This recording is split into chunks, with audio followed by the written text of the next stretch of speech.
Hola, estás escuchando el podcast Tejiendo Historias. Soy la psicóloga Gaby Jerez, fundadora del proyecto Tejiendo Tribu.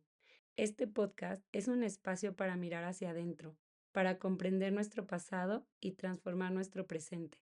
Aquí exploramos cómo nuestra infancia teje cada rincón de nuestra vida adulta y cómo, al entenderla e integrarla desde un lugar más profundo, podemos convertirnos en madres y padres más conscientes, amorosos y libres. Porque criar con conciencia no es solo acompañar a nuestros hijos, es también reconciliarnos con quienes fuimos y con lo que nos hizo falta recibir. Este es un viaje hacia una maternidad y paternidad más humana, más real y más despierta. Comencemos.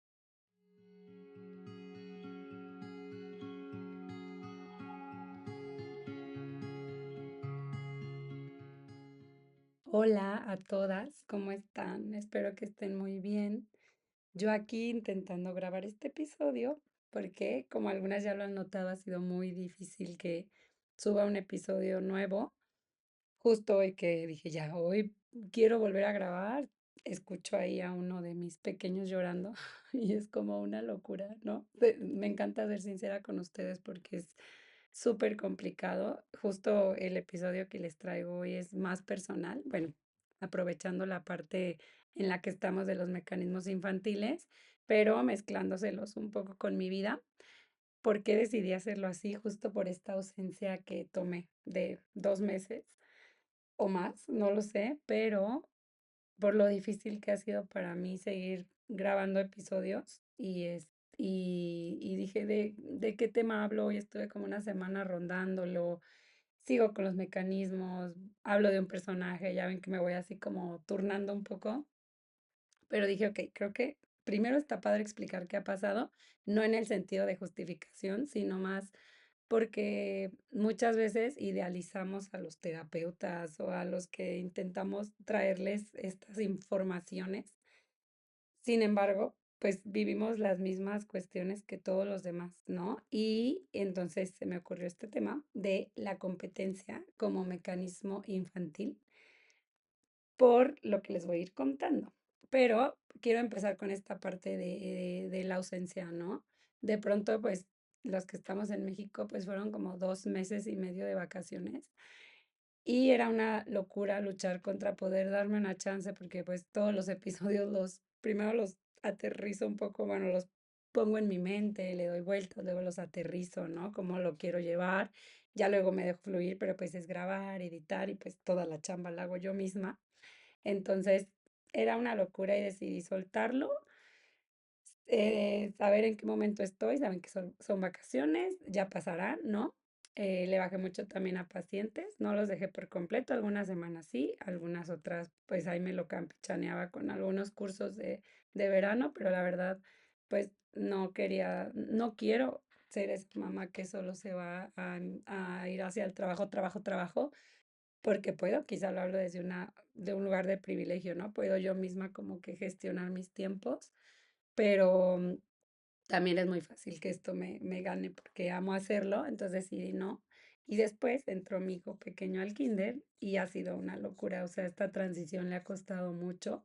Para mí ha sido raro porque a la primera, que es mucho más apegada a mí, no le costó para nada la entrada al kinder y pues a este chiquito que es más como libre y se va como si nada con el papá, con los abuelos, pues le ha costado muchísimo y han sido como 3 semanas de estarlo conteniendo, sosteniendo, de estarme sosteniendo a mí, porque también ha sido emocionalmente difícil, ¿no? Entonces, pues se alargaron más las vacaciones y aquí estamos. Entonces, bueno, les quiero traer este tema porque además de que lo trabajo con varias pacientes, porque es como un factor ahí la competencia, la comparación, el querer ser la mejor o ser vista, es un tema que aparece en muchísimas biografías, cada una con su tinte hacia algún personaje, porque acuérdense que todos los personajes tienen ciertas características en estos mecanismos de supervivencia. La detecto en muchos lugares y sobre todo también en este tiempo de vacaciones, que aparte de lo de mis hijos, yo estuve teniendo muchísimas caídas de 20, muchísimas, cuestionamientos, muchísimas crisis emocionales, hacia bien, ¿no? Como cuestionándome muchas cosas de mi vida, de mi identidad, de incluso de mi profesión, de cómo la hago, de hacia dónde voy. Entonces, también eso me detuvo un poco, o sea, tanto las vacaciones como decir, a ver, ahorita estoy reajustando mi identidad, entonces necesito como que un poco un break, ¿no? Aterrizar bien qué onda y por eso quiero seguir con este episodio. ¿A raíz de qué surge todo esto? Bueno, les digo, no es que les quiera contar aquí está mi biografía porque van a decir, ya, ¿qué nos importa, no? Pero lo hago más como porque veo cómo esto nos pasa a muchas de nosotras en nuestros andares. Entonces, todo empezó a raíz de que volví a hacer un deporte que hacía en la secundaria y la prepa, el voleibol, que me encantaba. Pero a esa edad, ¿no? Súper adolescente, pues empezó a salir ahí mucho de mi potencia, de mi fuego, de mi intensidad. O sea, yo entraba en una cancha y me transformaba. Bueno, según yo me transformaba, porque más bien esa era completamente mi sombra. Entonces salía toda esa intensidad, toda esa, incluso violencias, ¿no? Visibles, invisibles hacia las demás, hacia mí, porque un partido podía detonarme todo con tal de lograr ganar, ¿no? Y bueno, pues obviamente pasó el tiempo, la carrera, la maestría y dejé de jugar vóley. Y ahorita que retomé, de pronto empecé a tener como unos momentos terribles de choqueo, de volverme a sentir como una niña o un adolescente por completo. O sea, empezó a ser algo impresionante para mí, ver cuánto me podía afectar estar en la banca, que no me metieran, que llegara una mejor que yo, en la posición que juego. Y lo empecé a sentir como una vivencia tan enorme que a la vez me parece absurdo que a mi edad, a mis 36 años, esto me estuviera afectando como si tuviera 13, pero me empecé a dar cuenta de que esto era un regalo, porque a pesar de que en muchas áreas de mi vida tengo esta inercia, como esta necesidad, que ahorita les hablo más a fondo de eso, como de ser la mejor o de hacer las cosas perfectas o de que yo sea la que brilla en un momento, o de yo saber qué rol ocupo en un grupo social, o sea, ¿no? Un rol importante tiene que ser o tenía que ser. Lo vi más claro en el deporte, porque en otros lugares pues pasa más desapercibido, pero cuando lo toqué de esa forma tan dolorosa, fue impresionante para mí, ¿no? Y es ahí donde me empecé a dar cuenta de este mecanismo infantil tan grande. ¿Qué pasa con estos mecanismos de, ahorita lo resumo a competencia, pero recuerden, esto implica mucho más, o sea, lo podría resumir con una frase a los que tenemos este mecanismo de, si no soy la mejor, siento que no existo, ¿no? Y suena fuertísimo, pero así fue como yo lo sentí, o siento que no soy importante, que no soy nadie, que no, como si justo la identidad se quebrara y de pronto no sabes quién eres, si no eres de las mejores, ¿no? Entonces, esta vivencia la trabajo mucho con varias pacientes, siempre con la mirada en mí, porque obviamente estas pacientes pues te van detonando también cosas que a ti te pasan en el día a día, ¿no? Yo que he observado, lo voy a tratar de mezclar un poco, no solo con mis vivencias personales, sino con varios escenarios de infancia y también con lectura de Laura Goodman. Yo observo que por lo general estos personajes se activan cuando venimos de escenarios donde desde niños era muy importante destacarse, ser los mejores, donde había bastante comparación, puede ser hacia positivo o hacia negativo, ahorita explico, con otras personas, ¿no? Por ejemplo, puede ser como papás, mamá y papá que eran muy, no, ustedes son los mejores, y los demás no, tienen mil defectos y así, y ustedes son todo, ¿no?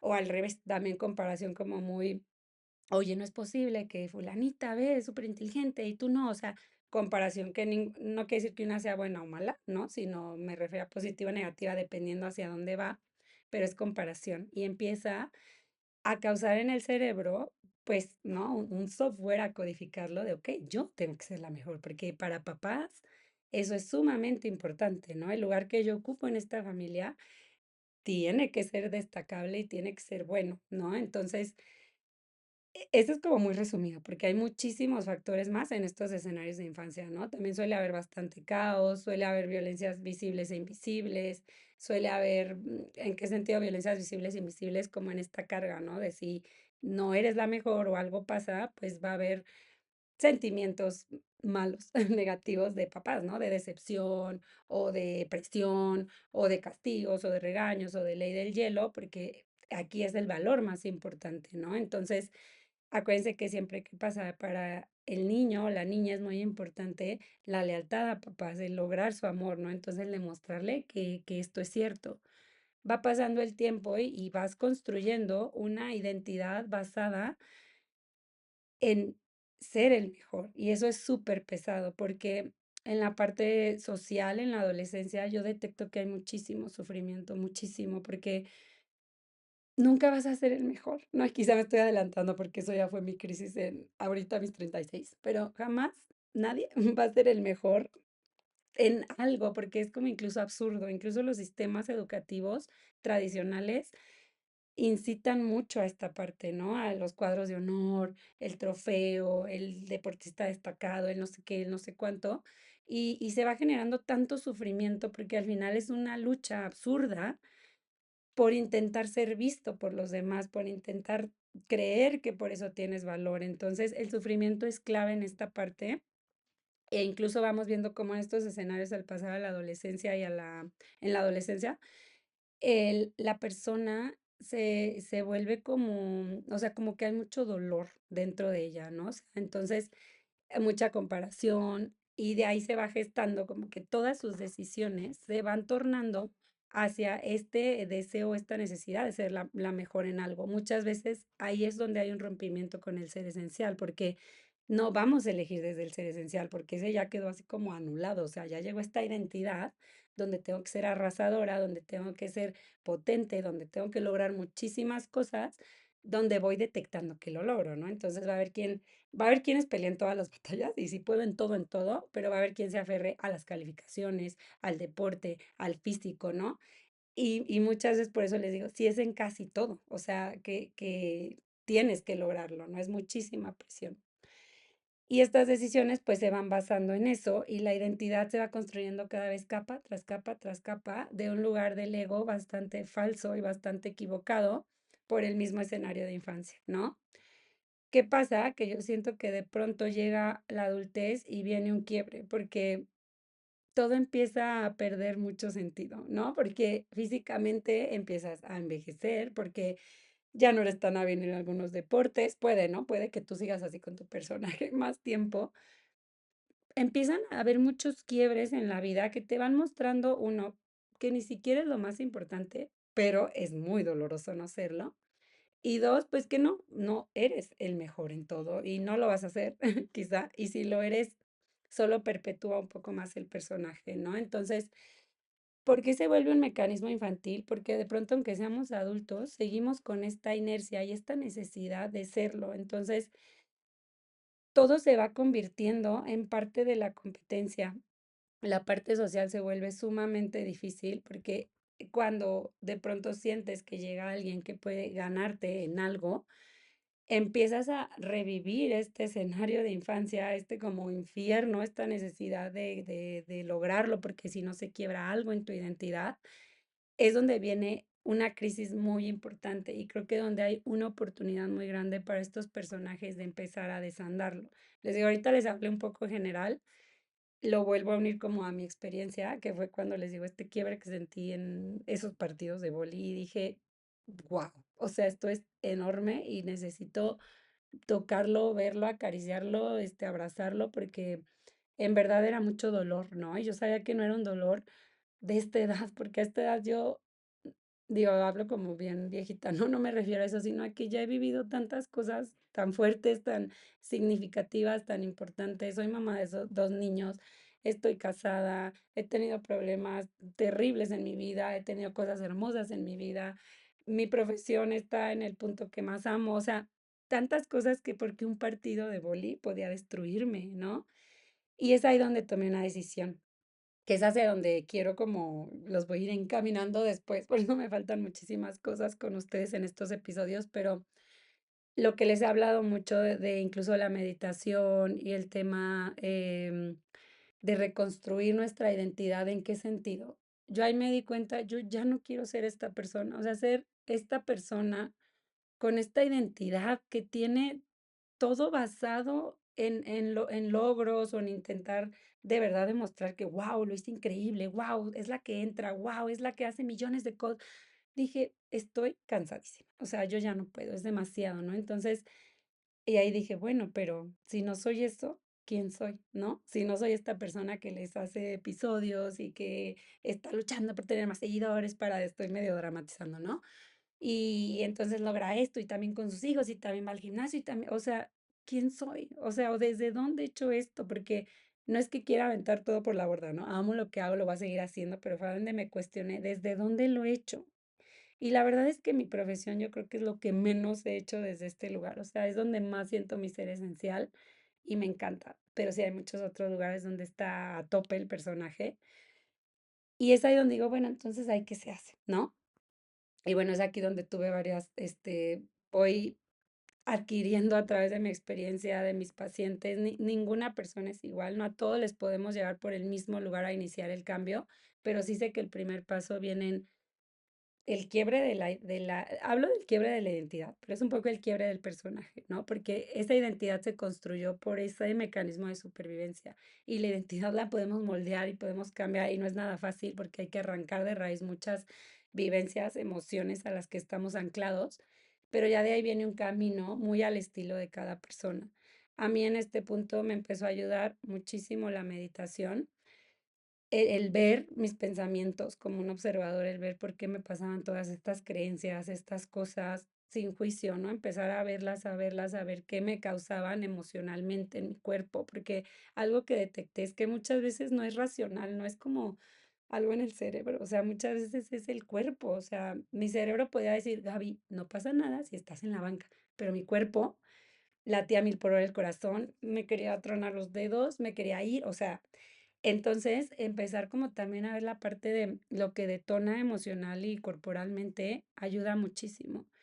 Y de ahí con la meditación me empecé a visualizar como otra persona, ¿no? Y ya les voy a hablar más de estas meditaciones después, pero a visualizar como la persona que sé que yo era y que sé que está debajo de muchos personajes de mis pacientes, de todas las personas, porque traemos un ser esencial tan bello, tan noble, tan amoroso, tan blandito como los niños, pero se va perdiendo.